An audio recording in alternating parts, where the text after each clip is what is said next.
Welcome everyone to the Identity Theft webinar. We're pleased that you can join us. This presentation is made with the generous support and partnership of the FINRA Investor Education Foundation. We are the National Center for Victims of Crime, and our mission is to forge a national commitment to help victims of all types of crime, not just violent crimes. And one of the programs of the National Center is the Financial Crime Resource Center, and I'm the director, Jane Lee.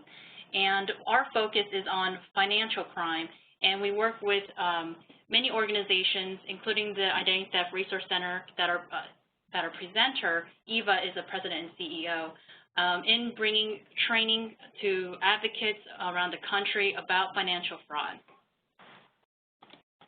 FINRA and the FINRA Investor Education Foundation is our partner, and they award grants and manage targeted projects focused on investor education and protection.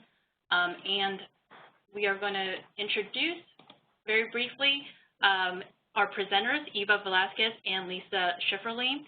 They have a lot of accomplishments, but I'm going to use their truncated bios because we have a lot of material we want to cover. Lisa is an attorney with the FTC Division of Consumer and Business Education. At the FTC, she regularly speaks on identity theft, senior scams, and training advocates across the country. Before the FTC, Lisa spent 8 years at the Maryland Legal Aid Bureau and as a staff attorney and supervising attorney. She received her BA summa cum laude from Yale and her JD from the University of Virginia. Eva is the president and CEO of the Identity Theft Resource Center. Prior to that, she served as VP of Operations for the San Diego Better Business Bureau. And before that, she spent 21 years in the San Diego District Attorney's Office, with the last 11 years investigating financial crimes with a focus on consumer protection. Without further ado, I'm going to pass the presentation to Lisa.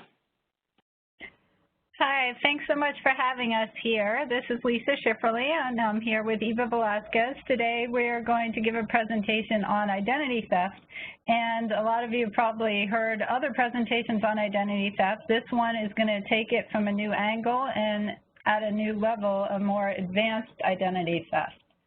And so, I'm sorry, I'm having trouble advancing the slides here. It's not advancing the slides, but if someone's able to advance to the next slide, basically what we're going to cover is we're going to talk about identity theft in a new way. We've always heard about identity theft in terms of the classic view, credit card identity theft, financial identity theft, but more and more, that's not the only problem when we talk about identity theft. We're going to look at the big picture of new types of identity theft, in particular tax identity theft, which you'll hear has gone through the roof in recent years, and medical and criminal identity theft as well. And then we'll talk about how thieves get your information and what to do if identity theft happens.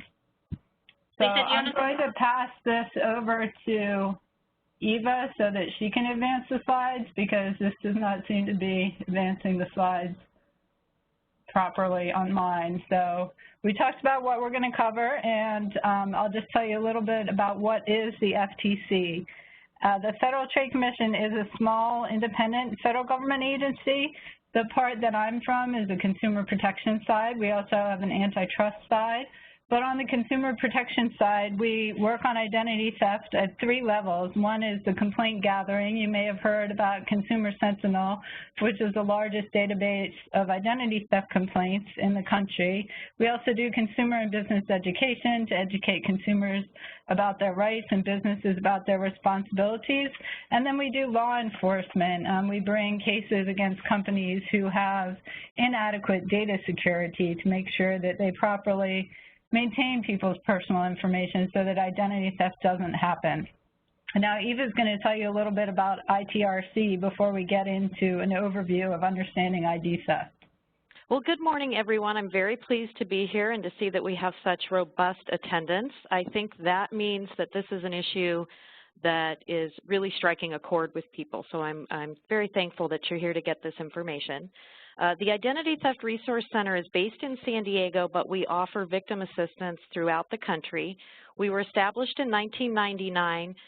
We are a 501c3 charity status, so all of our services are free.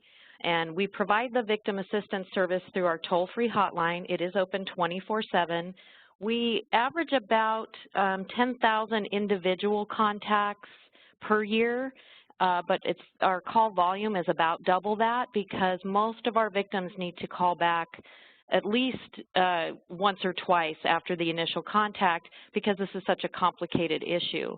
We have advisors on staff where a caller calls in, the advisor is assigned to them, so they have one point of contact. They listen to the experience that the victim is having, and we'll get into that a little bit more in the webinar, excuse me, not just what identity theft is and how we classify it, but what that experience is for the victim. Our advisors then develop a remediation plan and walk them through it step by step. We also have our website where all of the information is free to consumers, free to the public. You can use any of that in any of your presentations, any of your needs when you're doing direct outreach to victims and consumers. As long as it's sourced, please have at it and take whatever you need. We get about 30,000 to 40,000 new visitors every month on the website. And the last part of our mission is what we're doing right now, and that's to educate other people to serve as a resource on a national basis about this issue because it's really what we do. And the last thing I'll say about our approach, you see that image, hopefully the slides are advancing properly. If they're not and you can't see the what is the ITRC slide, by all means send a question to the host and let us know. But that image that's on the right-hand side where you see identity theft in the middle, all of those other issues, privacy, cybersecurity, data breaches, they're all connected to the identity theft issue. And we have people in all of those circles because it's paramount to us to remind folks, all of us that deal with this, that these aren't just numbers, there are actually people behind each of these cases. So we are going to get into advanced identity theft, but we're going to cover just the basics for anyone who doesn't know and just as a good refresher. The scope of this problem is astronomical. It's been the #1 complaint collected by the Federal Trade Commission's Consumer Sentinel Network data book. Sorry, Lisa, I had to say that slowly. And it was 13% of the total complaints that they captured in 2014. And if you're not familiar with that data book, it's a very useful tool. ITRC actually wrote a white paper on it, and it's on our website that's we go very deep into looking at all of the different trends. The Bureau of Justice Statistics actually has a very good supplement, their identity theft supplement. I believe the last one was in 2012. And they measured that the scope of the problem was 16.6 million victims of identity theft that year. That's 7% of our U.S. population. This is a huge problem. I think it's important for us to understand how this information is being used. And what we did, we took the Consumer Sentinel. This chart shows you when we compared the different types of identity theft, how it's changed over time. When we first started measuring the problem, by far financial identity theft was absolutely the biggest issue out there, and you can see that red line slowly trending down. And you see the blue line with the government documents and benefits fraud going up dramatically. And that government documents and benefits fraud includes tax identity theft. That has been a huge problem and a big part of our discussion lately. We'll get more into recognizing that when you're dealing with the public further on into the presentation. So the classic view of identity theft, essentially when someone is using your personally identifying information to obtain goods or services, typically for economic gain. That's always the end goal. And often it's quite easy to recognize new lines of credit, takeover of existing accounts, utilities and tenancy tends to be a little bit smaller issue, but certainly we include cell phones in the utilities category, and that is something that definitely has not gone away.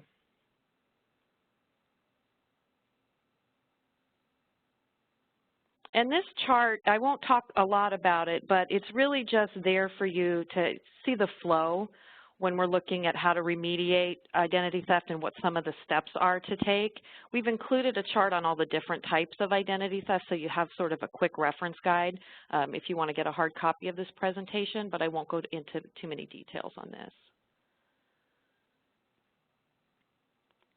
Clearing fraudulent utility accounts. This is part of what we measure with the utility accounts, and it includes your electric, your gas, your water, cable TV, definitely mobile devices. It can be a little bit more tricky to identify and clear these accounts because typically these won't show up on a credit report. So they often don't impact a victim's ability to get credit until it goes into collections, or there is some other, they're perhaps trying to get their own cell phone or mobile phone at that vendor, at that provider, and then they find out that they've got an account there. So it's a little bit harder to detect. And one of the other issues that we're seeing and that you might see in your travels, it touches on the child identity theft, again, which we'll get into later in the program, but it's really important for us to be communicating to parents that when they are having financial trouble, when they're having an issue with getting their utilities turned on, sometimes they will think that it's a means to an end to use their children's identity. And they don't see it as a crime, and they don't see it as something they're doing that's wrong because their child is getting the benefit. For maybe they've hit hard economic times, they have bad credit, they owe money to a utility company, so they see this as an avenue to get their needs met, but it really can be devastating to their child, and some messaging and some communication to those parents to let them know that this has consequences and it's really not okay is something that we are definitely trying to get out there more. So here are some other types of identity theft, and I'm going to let Lisa chime in a little bit on these as well, particularly the government identity theft. These can be a little bit more esoteric and sometimes harder to identify. One of the issues that we see with victims is that they don't really know how to classify what's happening to them. So they're having an experience, but they don't necessarily go, oh, I'm a victim of identity theft. It's more like, oh, I can't file my tax return. And because somebody else already filed it, what does that mean? Or, oh, I can't renew my driver's license because they're saying I have too many points and tickets and I've never gotten a ticket. So the government identity theft can be government documents or benefits fraud. That includes tax, but it can also be someone who's applied for unemployment benefits under your name. Oftentimes, especially in the border states, we see people just using a Social Security number to prove their ability to work in the United States. So there's even earnings earned on your Social Security number that aren't yours. This is usually discovered when, again, when the victim is trying to move forward in some way. Sometimes they will get a notice from the IRS. We are seeing more of early detection coming from those notices, but it's also happening at a state level where state taxes are being filed multiple times. So you can have a victim whose Social Security number has been used to file state taxes in 10 different states. And if those states aren't communicating with each other, it can take a long time for them to remediate that. Lisa, did you want to jump in on anything about that? Yes, I just wanted to add it about tax identity theft, and that has been the #1 type of identity theft complaint that we've seen at the FTC for the past 5 years. It accounts for about 1/3 of all the ID theft complaints that we receive, and this really spiked about 5 years ago. It used to be the credit card fraud, and credit card related ID theft was by far the largest type of ID theft.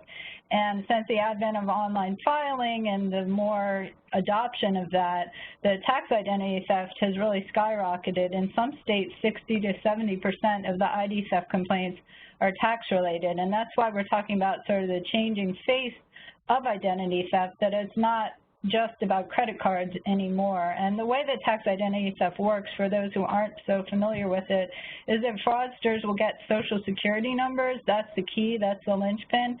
They'll either go into a nursing home or somewhere where they know there's going to be a lot of personal information and pay an insider to get that, or sometimes they can just buy them online through the black market.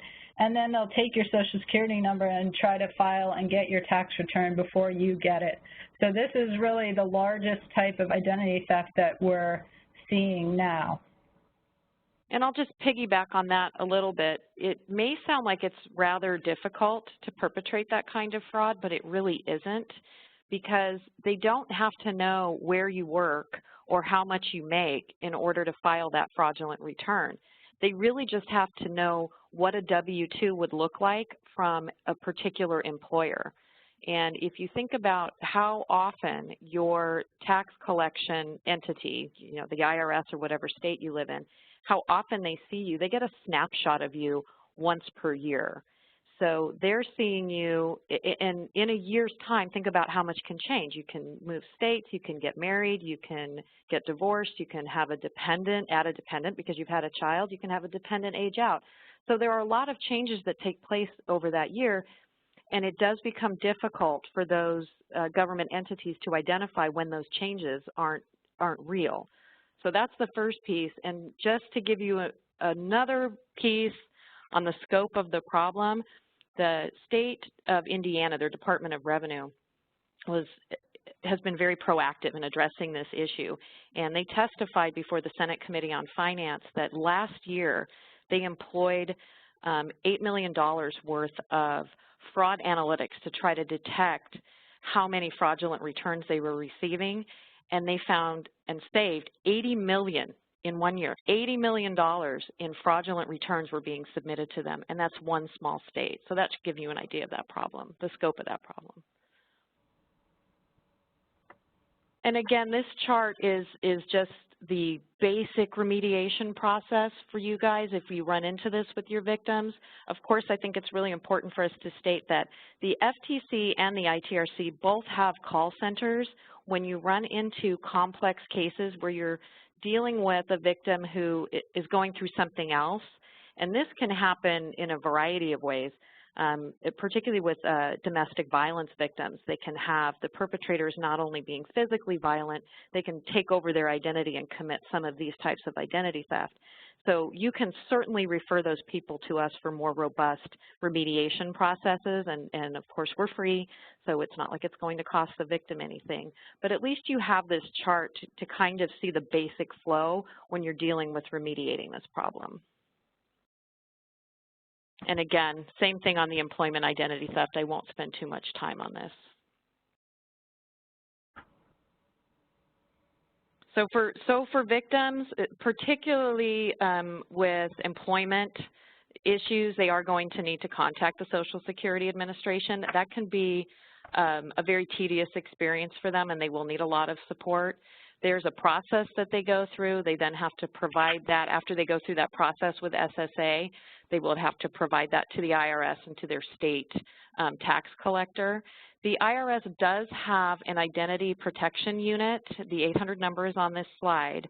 And there are some processes now for victims where they can get special PINs, and there are a few extra protections, but they can get those directly from the IRS.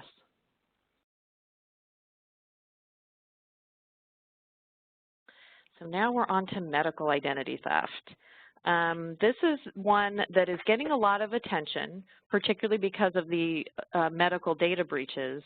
And this is probably, in my opinion, one of the worst types of identity theft because it can not only have economic consequences for the victim, it can have real-life health consequences. We talk to people who they don't understand that they're a victim of medical identity theft. What they're seeing is, I was unable to go get my prescriptions refilled because they're saying that there's contraindications at my pharmacy, that I have these other prescriptions out there, so I can't have my blood pressure medication that I need to control a legitimate disease or condition. And they have to go through this process with proving that it wasn't them. And in the meantime, they are not able to get these things that they need to manage these health conditions. And we've also had victims who have had medical services performed in their name, and they then have to prove that it really wasn't them. In fact, we have one victim who is a very nice lady who calls us back to keep us updated. She had someone get gallbladder surgery, have their gallbladder removed under her name. So she now had this in her medical records, and they were merged. This thief's records were merged with hers. She actually had to go into the medical provider and have an ultrasound to prove that she still had a gallbladder. That kind of... Oh, sorry. I was going to mention another interesting case that I heard of where someone went in to have a baby and was told that they couldn't have a baby because they had just had one 3 months before. So that's how she discovered that she had been a victim of medical identity theft. And I really think that's a key piece for our listeners to realize that sometimes they're not, your victims aren't going to know how to classify this. So these are the experiences they're having, and you can help them. You can say, wow, that experience is medical identity theft. Here's the resources that you need in order to remediate that issue. So again, here's the chart with the phone numbers. And on this particular one, we've got contact Medicare or Medi-Cal, but you can really sort of insert provider name there. Sometimes it doesn't go through state-run insurances and it doesn't go through Medicare. It can be your private insurance. So that would be the place to start. You start by contacting your private insurance company. And sometimes it's just on a cash basis where they go to a provider, provide your name and say, bill me, and then you're stuck with the bill. So the victims would have to go to that individual provider. One of the true issues with medical identity theft is there is no central mechanism in place to help people sort of put a freeze on their medical records. We have this process now for financial. It's certainly not perfect, but there's 3 central repositories for your financial records, the credit reporting agencies. There really isn't something like that that exists for medical identity theft. We've had victims liken it to a game of whack-a-mole where they just have to be vigilant, paying attention to what's going on. It pops up in one state at one provider, and they take care of that. It maybe is quiet for a little while, and then it pops up in another state. So that's one of the issues that we really need to resolve as advocates for these victims, is having some kind of central process. And just to add to that real quick, I just wanted to point out in terms of medical identity theft that it actually accounts for less than 1% of all the complaints, the ID theft complaints that the FTC receives, but we do focus on it a lot because, as Eva said, the consequences can be more severe and it's much more difficult to remedy. And in terms of remedying it, I did want to point out, too, that people should make sure not to be too narrowly focused on medical ID theft alone.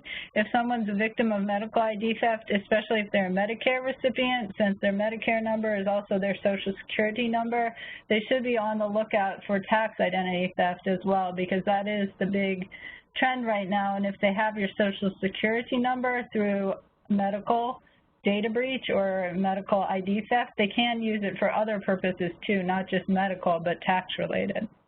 Absolutely. That's a key point. When we talk to victims, we are always telling them to make sure that you look, once you've been a victim of one type of identity theft, you need to start looking at all those access points, because you can be re-victimized in all these different silos over and over. So that's an excellent point.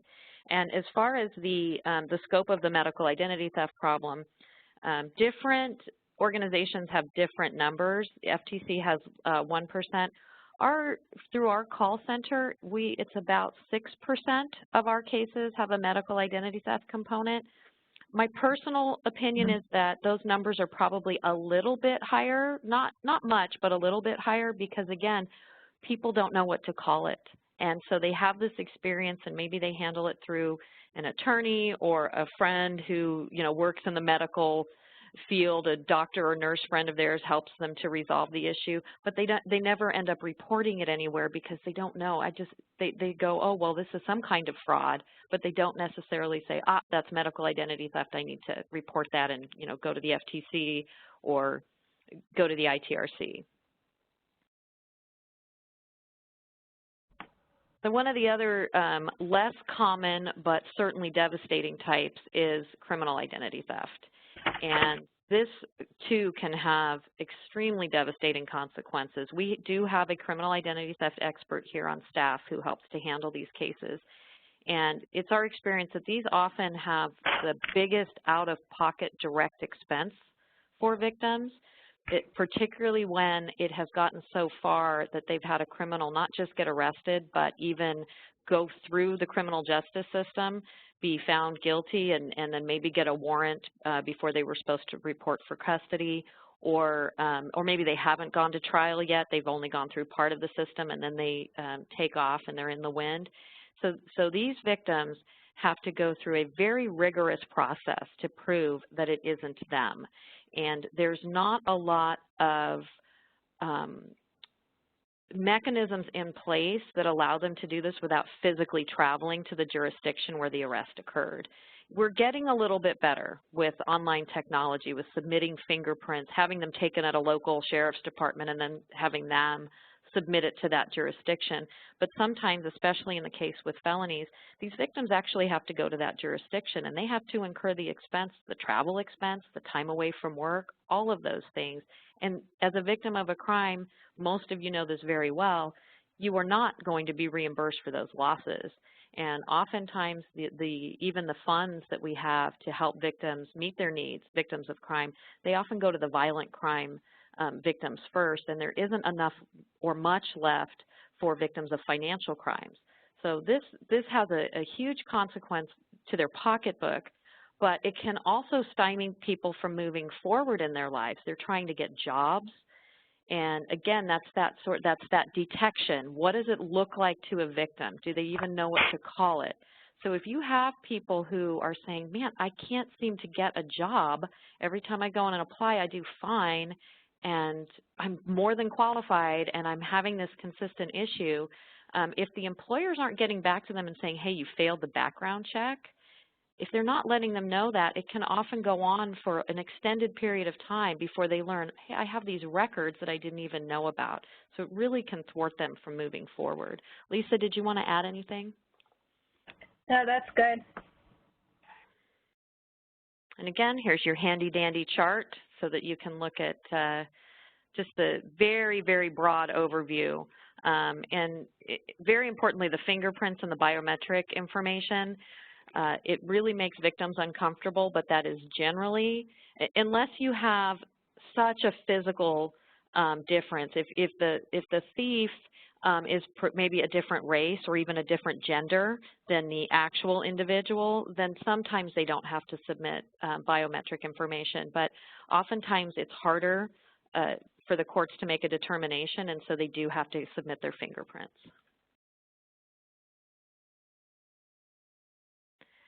The emotional impact, we've talked about the financial impact, and we all know that it exists. There are direct costs and even indirect costs, you know, time, the hassle factor, those things.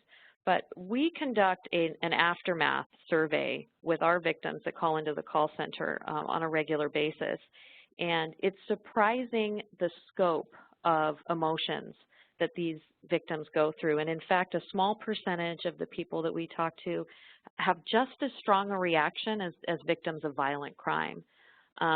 The anger, the rage, the suicidal feelings, it still surprises us how many people go through that, because they feel like they have lost complete control of their life. And if you look at this, you remember that these are all individuals trying to move forward in their lives, and you realize that on top of all of that with the immediate situation, they have a basic loss of trust. And that stymies our country on the whole. When people don't trust that a system is going to protect them, and they've been victims to that, they tend to restrict their behavior. The analogy I always use is, if you've ever been in a car accident, a bad one, when you get back in the car to drive, you are really hesitant, and you are super fearful in the car. You're kind of flinching every time a car gets too close, and frankly, you will go out of your way to drive less. If you don't absolutely have to go to the store, you're not going to, or you're going to plan routes that really minimize your time behind the wheel. Fortunately, it's only for a set period of time, and as you get more exposure, you kind of come out of your shell. But it's the same thing that these victims go through. And it's not just that they stop trusting whatever system. If it was financial, that they stop trusting financial. If it was medical, that they no longer have trust of the medical industry, it's that it really crosses over and they restrict their behavior and they just aren't out and engaged in society. That has a huge societal impact that I don't think we're that cognizant of. So if you encounter these victims, realize that they're going through this wide range of emotions, and it's pretty normal, it's reasonable, and they just need time to know that somebody is going to help them. And again, you can send them to us or to the FTC, and we will walk them through that process. And often just knowing they have a lifeline can be really helpful. Lisa, did you want to add to that? Yes, I was just going to add, in terms of trust, I mean, it's very important, obviously, as a victim advocate or anyone working with an ID theft victim, to understand that they're coming to you from this position of distrust. And then, of course, in order to help them, you're going to have to ask them a lot of personal questions about their financial information, and they're going to, understandably, probably not trust you that much. So we find that on our Consumer Sentinel hotline that ID theft victims in particular want to do business by phone rather than online, which we assume is somewhat, a trust issue. If you've just had your information lost or stolen online, then you'd probably rather talk to somebody on the phone. But it's important to think about the trust issue, not only just to understand that what the person is going through does have a deep emotional impact, but also to understand how it will affect your interaction with them.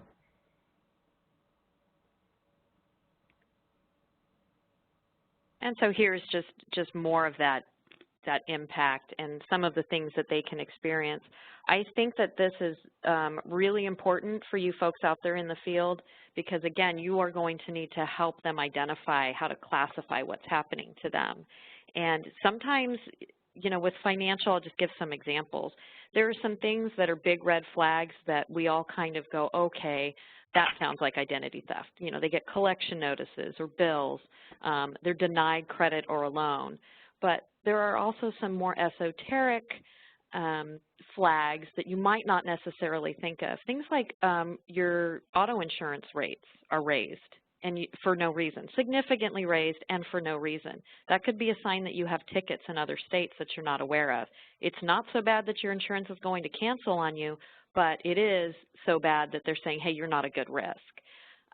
You can have interest rates raised on your credit cards, again, significantly, when you don't think your behavior has changed. So you're going, why all of a sudden are all my credit accounts raising all my interest rates? I haven't done anything. I've been paying my bills. Well, they share information. So if your existing credit accounts see that you have all of these other credit accounts in default and in collections, you may not have heard about it yet, but they're getting that information real time. And that can be another one of those little red flags. I already talked about the inability to get a job, but it could also, a bad background check could have an impact. It could stop you from being advanced within your employer, and perhaps they don't tell you, well, you can't get that security clearance because you didn't pass the background check. It could stop you from being able to rent apartments.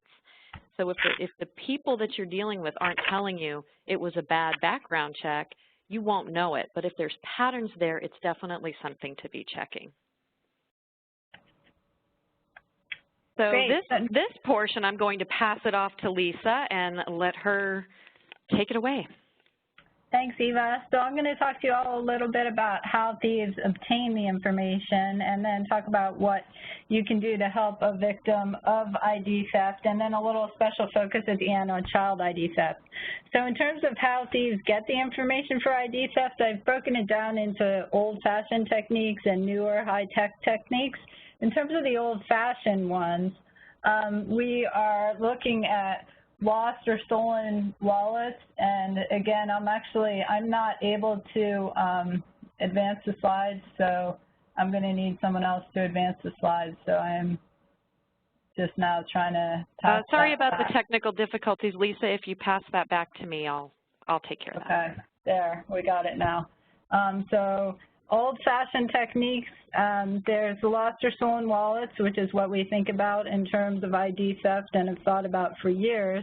And then there also can be theft by family or friends. Sometimes this is malicious, but sometimes it's not. Like Eva said, it could be a family member who has bad credit and is just trying to get housing or trying to get the utilities turned on. And then you're also facing the complicated issue of if you help resolve the identity theft, are you going to get the utilities shut off? So that can be a complicated issue. They can also get information through dumpster diving, getting information from the trash, or we had a case several years ago where CVS Pharmacy had left out people's personal prescription information in dumpsters, and it was literally found blowing in the streets of New York City. And then there also are fraudsters who will go into dumpsters and dig through and look for personal information. There's stolen mail, which is important to consider around tax time. If you are filing by mail, and especially for people who are living in rural areas, we tell people, you know, don't put it in the mailbox and put up the little red flag, because that's basically a red flag for an ID thief to come steal your taxes. So our advice is to take taxes directly to the post office if you're filing by mail. And then another way that identity theft can happen is corrupt insiders, and this is happening more and more in the tax ID theft context, where people are paying someone to go into a bank, a hotel, you know, sometimes a nursing home, in order to steal personal information, especially Social Security numbers, and then use those for identity theft. On the next slide, we have some newer high-tech techniques that fraudsters are using. There's skimming, data breaches, phishing, and hacking, and I'll talk about each of those in turn. Skimming is basically just when someone uses a little device to transmit your credit card data from the magnetic strip of your credit card. It can be done legitimately, as it's often done by a lot of businesses, but there also are skimmers that fraudsters can insert on top of legitimate skimmers. They can insert their own, and then they can steal your personal credit card information. It can often be difficult to detect and can often happen at gas stations or other unattended locations like ATM machines. And if we go forward 2 more slides, there's a photo of one of these illegal skimmers. On the next slide, you'll see a hand that is putting an illegal skimmer on top of a real ATM machine. And these photos are actually from a real case involving ATMs near the University of Texas at Austin. And these scam artists put these artificial skimmers on top, and then they could read your credit card information when you thought you were just going to the ATM. On the next slide, you'll see that they coupled that skimmer with a little camera. That little black square that the arrow is pointing to is a tiny camera, and what that's doing is that is taking down your PIN. While the magnetic strip data is being transmitted to a skimmer, the camera is taking down your PIN, and that can be transmitted and was transmitted to fraudsters sitting in a car right nearby, and then it can be immediately transmitted overseas to anywhere around the world. So that just gives you an idea of how quickly personal information can be transmitted. Another technique besides skimming is data breaches, and these days everybody has heard about data breaches, and they can happen either online, where you've put a lot of information online. I think the slides are going backwards instead of forwards. If someone can advance it a few more slides forward past the photos to data breaches, thanks.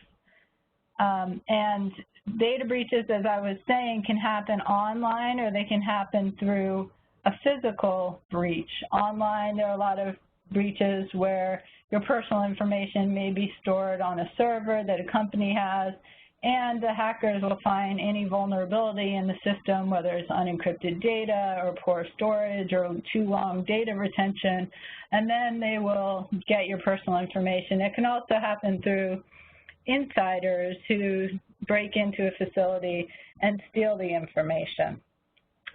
So I'll let Eva talk about the next slide, which has a chart about data breaches and the Anthem breach, and then I'll come back and talk about phishing and malware. Thanks, Lisa. For those of you who are very interested in this topic, ITRC has been measuring data breaches since 2005, and we publish the list on our website. We also send out the updated report weekly. This chart was taken from the publicly reported data breaches that we've been measuring. We didn't go back to 2005, we went back to 2007 because the data was much more robust. But you can see the trend. Hacking has just grown astronomically in the since 2011. And that is not because the number of incidents of hacking has increased terribly, it's because the scope. These paper breaches still happen. We are still collecting those on a weekly basis. Like Lisa said, it can be just leaving records out, not shredding them, a business. It can be mail theft, those types of things. And don't think just because it's old-fashioned and antiquated that it doesn't happen. It does. It certainly doesn't happen at the same scope as these that are more technological. Data on the move is also one that we're particularly concerned about because it's completely within the control of individuals. And that can happen when an employee of a company has a laptop with information on it. And if you think about doctors, CPAs, those types of professions, if they're carrying around their laptop or a flash drive and it somehow gets lost or stolen, we would classify that as data on the move, and particularly if they aren't encrypted devices. And most of the time what we're seeing is the laptops are not encrypted even though they have that critical information on it. And you can see all of the other ones. But the hacking is tremendous because you can have one incident, and as with Anthem, one incident with 80 million victims. So the Anthem breach has gotten a lot of publicity lately. One of the big differences between these medical breaches and, say, the Target breach is the type of information that's been compromised. Very important when you're talking with people who know that they are a victim of a data breach or have received a data breach notification letter, that they are not necessarily a victim of identity theft.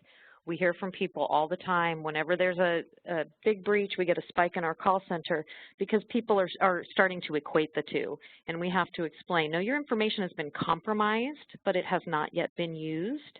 So you need to be, now it's all about detection methods.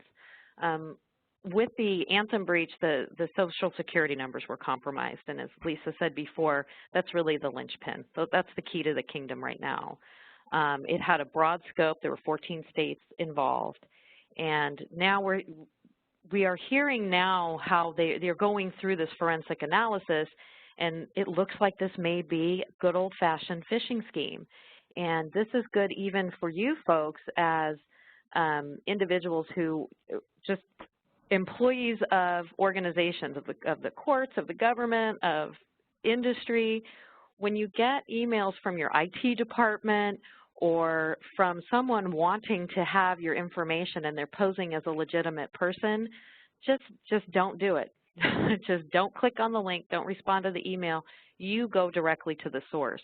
And that's a great way to thwart these phishing attacks. But particularly with large organizations, it looks like it's coming from the IT department. It sounds like the language that is used by your organization, and so it seems very legitimate. And people are busy.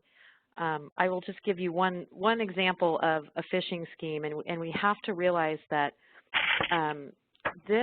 anybody can fall victim to a phishing scam. You don't have to be relatively unsavvy. You just have to have a nexus to whoever's reaching out to you at that moment.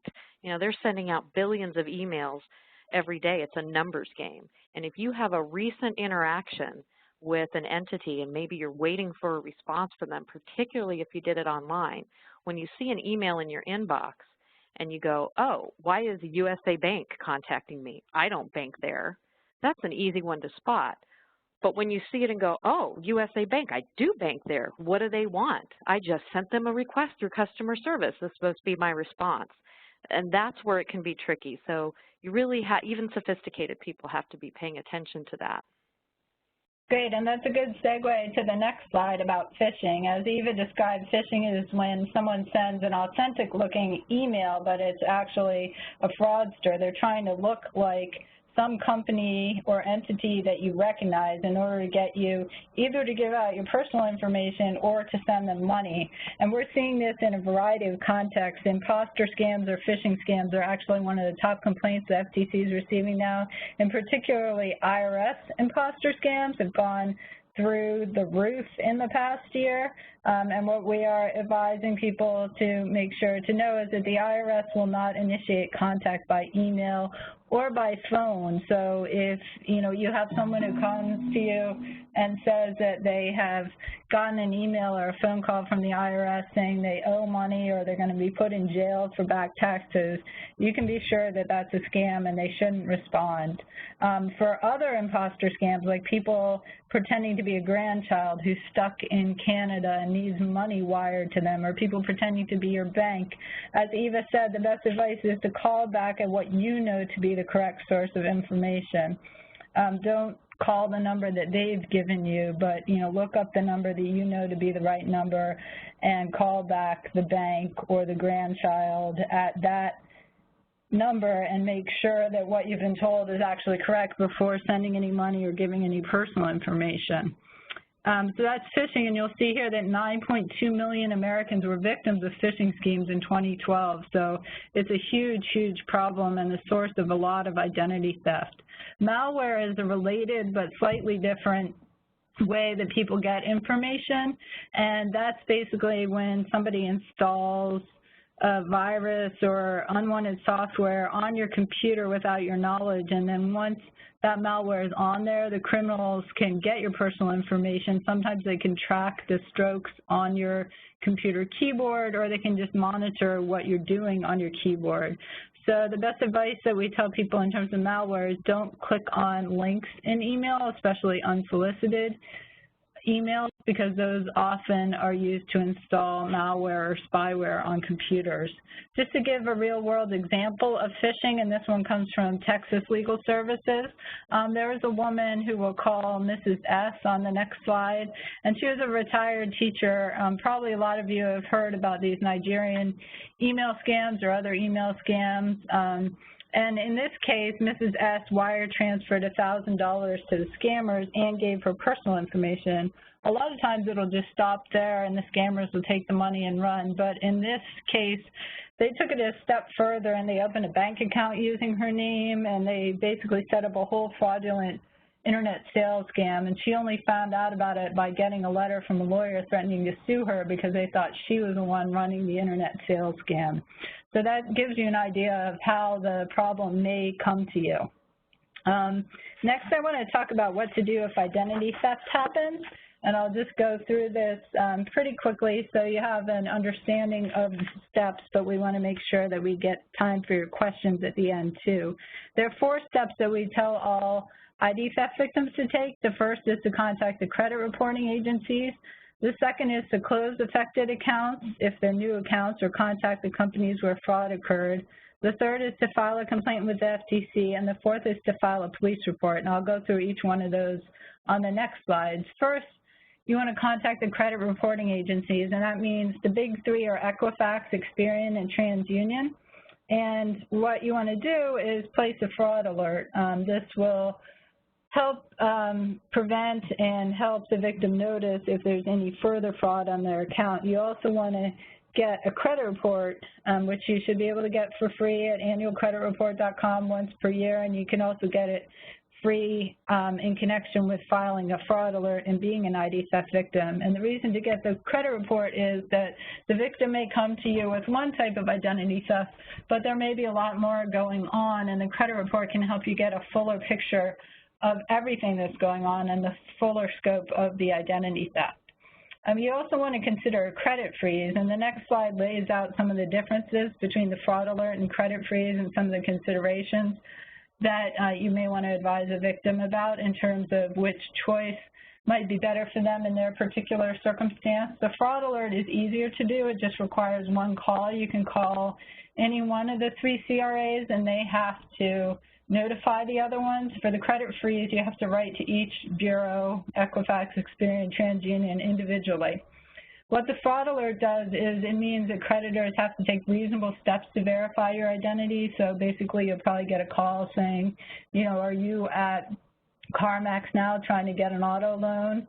Is that really you? Before they extend any new credit. Initial fraud alert is 90 days, and you can renew it repeatedly, or you can get an extended fraud alert for 7 years.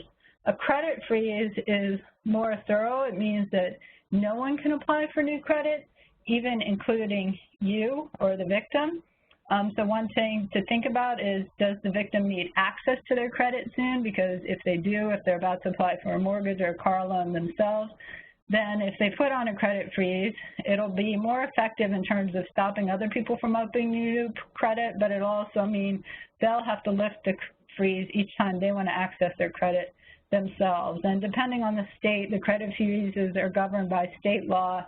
Some states have fees, although it's often free for ID theft victims, but you'll need to look in your particular state. Some states do have fees each time you freeze and each time you unfreeze. So those are some of the considerations when advising a victim whether to consider a fraud alert or a credit freeze, but we do always recommend at least put that fraud alert on. I just want to, this is Eva, I just want to jump in and let you guys know one caveat with the credit freeze. It's a great tool, but victims are issued a PIN, and they have to remember that PIN. The process to get it replaced, if they forget, is very cumbersome, and there's no requirement by law that the CRAs reissue a PIN number. So that if someone is older or has difficulty, is going to have a difficult time remembering that PIN, that's definitely a consideration. Yeah, that's a great point. That's a great practical point. So the second step after you have contacted the credit reporting agencies and put on the fraud alert and possibly consider the credit freeze is to contact the companies where the thief committed fraud. And we recommend contacting the fraud department, not just customer service. If it's a newly opened account that, you know, the victim never had and the fraudster just opened, then it's probably best to instruct the company to close that account. If it's a long-standing account that the victim has had for a long time and is helping their credit rating, then they may want to just dispute or block that information from their credit report so they still get the benefit of their long-standing account but don't have the fraudulent charges on it. The third step we recommend is to file a complaint with the FTC. We do have hotline phone counselors, and we do refer some of our more difficult complex cases to the ITRC as well. And to file an ID theft complaint, victims can call 877-ID-THEFT or go to ftc.gov/ID-theft. This is actually on the next slide.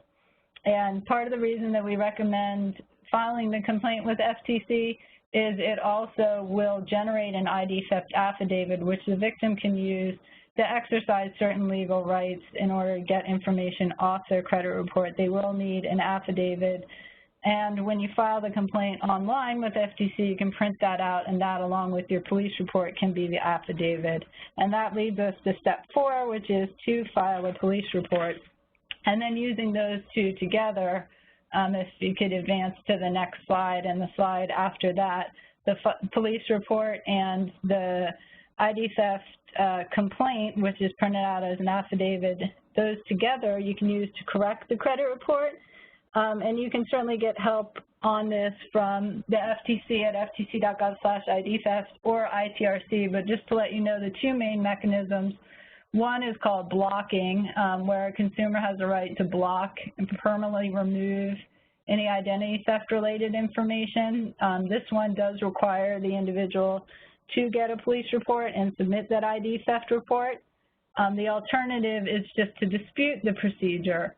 Unlike blocking, where the information has to be removed within 4 business days, under the dispute mechanism, the CRA and the creditor can look over the dispute and decide whether or not to correct the credit report. The benefit to this standard dispute procedure is it does not require a police report. So for those victims who may be reluctant to file a police report because the perpetrator is maybe a family member or friend, they can at least use 611, the standard dispute procedures. But for others who have the police report, they can do the more thorough blocking. And just to quickly go over child ID theft, because it is a big problem and the mechanisms are slightly different, a Carnegie Mellon Scilab study recently showed that 10% of children had someone else using their Social Security number, which is a rate 51 times higher than the adult population. Now, different studies show different percentages for child ID theft, but most of them do show a very high prevalence of child ID theft. And so what do we say in terms of how to try to deter child ID theft is some of the same messages: to protect what you have, don't carry a kid's Social Security card around, be careful what you share. A lot of places ask for a child's Social Security number and ask questions about that. And of course, talk with children, especially older children, to teach them about strong passwords and warn them about phishing scams. Some special tips for children when monitoring their credit. Children are a different situation than adults because a child should not have a credit file with the credit reporting agency. So if you pull a credit report on your child and they have one, then that's a sign of identity theft because the child shouldn't have any credit extended to them. And a lot of people get really worried when they hear the statistics on child ID theft and say, should I check my child's credit every year? We don't think it's necessary to do it every year unless you know for some reason your child's information has been exposed. Otherwise, we think it's helpful to order a credit report close to the child's 16th birthday or somewhere thereabouts so that there's enough time to clear up any errors before the child needs access to the credit for, say, a student loan or a car loan. One other tip for monitoring credit, which is on the next slide, is to ask for a manual search or a Social Security number search.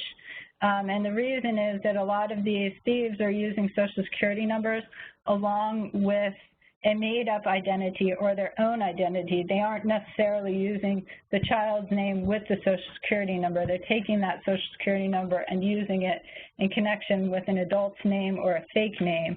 So in order to find the full scope of the problem when dealing with a child, we recommend asking for a manual search or Social Security number only search. The nice thing about child ID theft, if there is a nice thing, is that it can be easier to remedy the problem. In terms of contacting a credit reporting agency for a child, as I explained before, that if your child has a credit report, it's a problem because they shouldn't have any credit under their name. So if you explain that your child is a minor under the age of 18 and was a minor at the time the contract was incurred or the debt was incurred, then that should be enough to show the credit agency that your child couldn't have possibly had the capacity to contract and could not have really entered into that, and that everything should be removed from there. And we do have a special form, a Uniform Minor Status Declaration, which is available on the FTC's website, but you don't have to do that. You can just send a birth certificate and say this person was a child and this couldn't possibly be theirs. Before we go to questions, the next slide has a bunch of resources. It has the ITRC's website and the FTC's website, and you can consult both of those for a whole host of additional information. And coming soon, there's going to be a one-stop center, identitytheft.gov, for ID theft victims that walks through all the steps to take. So with that, we can turn it over to questions. Okay. This is Jane. One of the questions is, has the use of an I-9 helped lower employee-related fraud? I don't think we have any statistics that can say for sure, but I do know that the Department of Homeland Security is adding a lot of different identity verification mechanisms to make sure that people who are being hired are who they say they are. Okay. What about student loan fraud? How frequent is it? This is Eva, and again, I don't have any statistics either, but I am hearing from the educational organizations that that type of fraud is growing, and that it's costing us a great deal of money because there really isn't a central place to measure that type of fraud, and it is something that we're very interested in. But stay tuned for that to probably be on the graphs next year. So the next question, is there a way that we could require an employer to disclose the reason why a person was denied employment due to a background check? They actually are required to disclose if you were denied employment due to the background check. They're required to disclose that you were denied based on that background check and give you a copy of the background check document. So that piece is about, I think, this is Eva, about education and awareness, because especially with smaller employers, they don't realize that they're required to do that, and the individual applying for employment doesn't realize that they have that right. So if we can empower those people who are getting denied employment and let them know this is your right, you can ask for this, then they would at least be clued into what the reason was. And the FTC just came out with an updated background check publication, so anyone who's interested in that can go to ftc.gov and look for our newly updated background check publication. Okay, we have a couple more questions, but I will answer the last one that Steve. This PowerPoint will be posted on the National Center website under past trainings. Give us about a week or so to upload it. You'll have the slides and also the recording. Okay, the next question. I found that law enforcement often won't investigate if victims willingly provided information or if perpetrators are located out of county.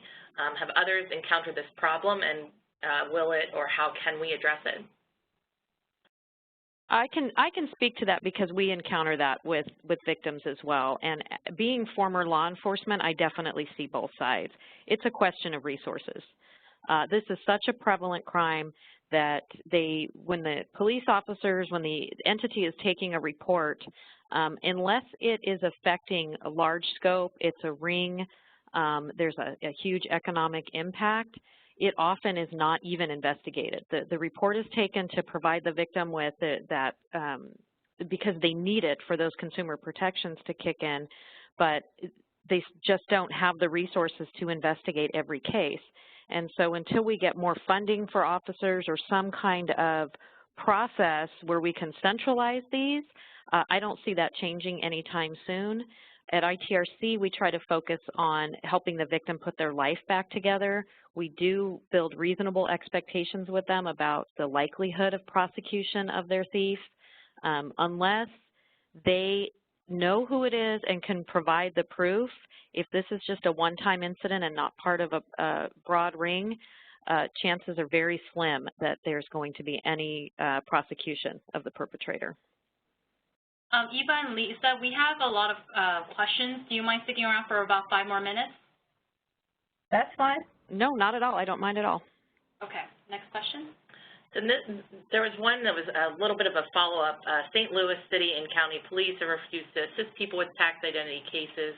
Do you have any suggestions? And I've also gotten complaints from victims that they won't even give them a police report so that they can go on and go to these next steps. So what would you suggest in that case? In terms of getting a police report, the FTC does have a document that we call a Memo to Law Enforcement, which is available on our website at ftc.gov/ID theft, and it basically tells law enforcement that they should take a police report. And we have heard from a lot of advocates that it does actually help, that if they've been denied, getting a police report, that if they go back or if they just take this initially, that they're less likely to be denied and more likely to get a police report. And ITRC has an interactive state map on our website, so victims can go to their state, and if there is a law that requires that a local police jurisdiction take a report, we have that listed, and we have heard back from victims who let us know that once they point out, no, you're actually required by this statute to take a report, that's more effective. We have also conference called with local law enforcement agencies. We obviously can't do it for the victim, but if we have them on the line, we will at least tell the police, try to educate them as to the necessity for the report and how they really need it, and that has been effective as well.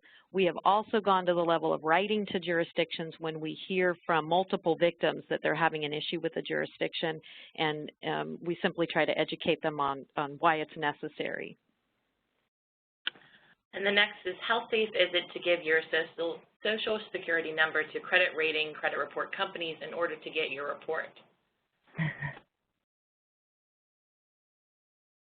Well, it's as safe as the data security systems that those particular credit reporting agencies have in place. And certainly, you know, the FTC does a lot of business education to make sure businesses like credit reporting agencies and others that have highly sensitive personal information have the highest levels of data security to protect it. I mean, the fact of the matter is that you will have to give your social security number in order to get your credit report.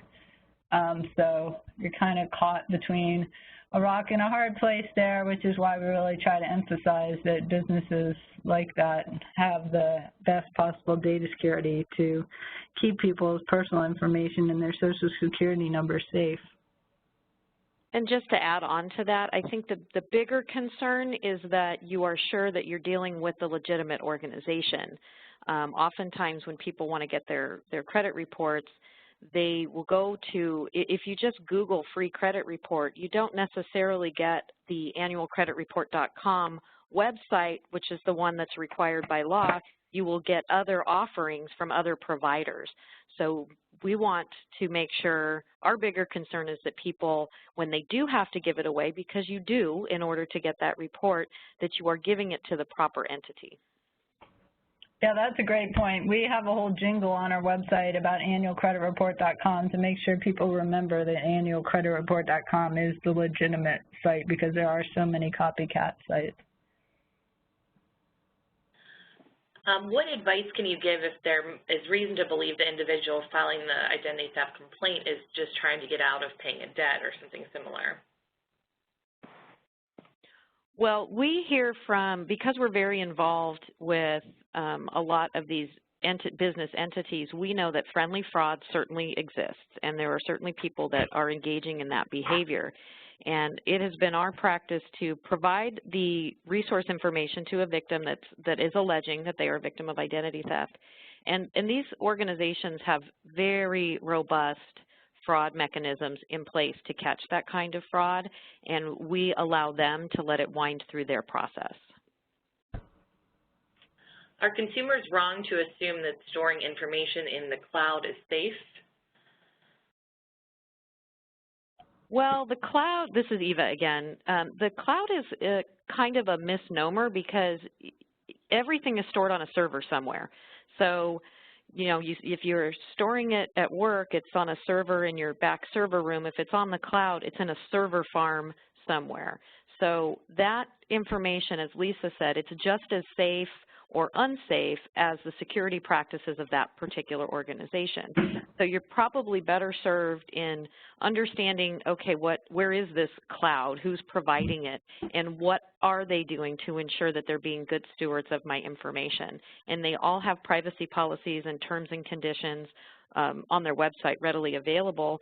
But if you are thinking of entering into some kind of business or even for your personal use arrangement, you can request information from companies about what are your like your data breach remediation plans. What are you doing to ensure that my information is safe, and what are you going to do if it's compromised? The next is, how can I identify other skimmers than the examples given in the slides? Do I ever have to worry about the bank personnel skimming? Well, some people advise to never let someone take your credit card from you, even at, a restaurant. Don't let them take it back and don't let it out of your sight. I think that's kind of hard in practical purposes to always follow. But I mean, the main thing to look for to try to recognize the skimmers is, does it look like there's another one put on top? And, is there a little pamphlet holder there for pamphlets that might have a camera in it. That's one good thing to look for, although you could have the skimmer without that. But if you're actually looking for the skimmer, it may not be as hard to find as when you're just, walking up to a gas pump or an ATM machine and not thinking about it, and it looks legitimate. So it's just important to keep your eyes out for it. Well, and our advice is twofold. First of all, use a credit card for transactions where the device is away from public view or away from employee control. It's very hard for an individual consumer to do anything to thwart insider theft. So if an employee has decided that they're going to engage in that behavior, it's very hard for you to do anything about that. It does happen. But conversely, if you're looking at going to ATMs that are, in a darker corner away from the street and away from visibility of the bank employees, my rule of thumb is only use ATMs that are perhaps in the lobby of the bank, where it would be harder for someone to go to the trouble of actually putting the skimming devices on without being detected. If you're using the point of sale type of machines, use the ones when you don't pay at the pump at a gas station. Go inside to the terminal that's actually in front of the employee. There's no panacea, but those types of things can help to minimize your risk. And the other key piece is if you use a credit card rather than a debit card, your liability is very limited, and you can dispute charges that come from if you're victim to a skimming incident.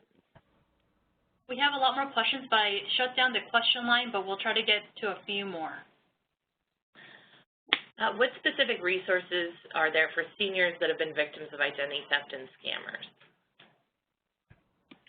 Well, the FTC did a whole seminar on senior identity theft, and the website is still up for that at ftc.gov/ID theft, the Senior Identity Theft Forum. The big thing for seniors, really the remedies are the same for seniors. It's not like with children where the remedies are different, but the seniors, there are certain vulnerabilities. There are also certain tips that we sometimes give to seniors, like oftentimes a credit freeze may be a more palatable option to an older adult who might be less likely to need access to their credit, so they won't have to freeze and unfreeze it as much. So credit freeze might be helpful to them. Also, another special tip for seniors is the Medicare number is your Social Security number. So if your Medicare information is exposed, like I said before, you need to also be on the lookout for tax-related ID theft and any misuse of your Social Security number in other contexts, not just in the medical context. And ITRC has some special fact sheets aimed to the senior population. They're on our website. But what we have found has been the most useful resource for senior consumers is our phone line. Generally speaking, they either are uncomfortable with or can't make very effective use of the internet, so they really want to talk to someone. And both the FTC and the ITRC have our phone lines where they can call, and that it seems to be the most valuable resource for them.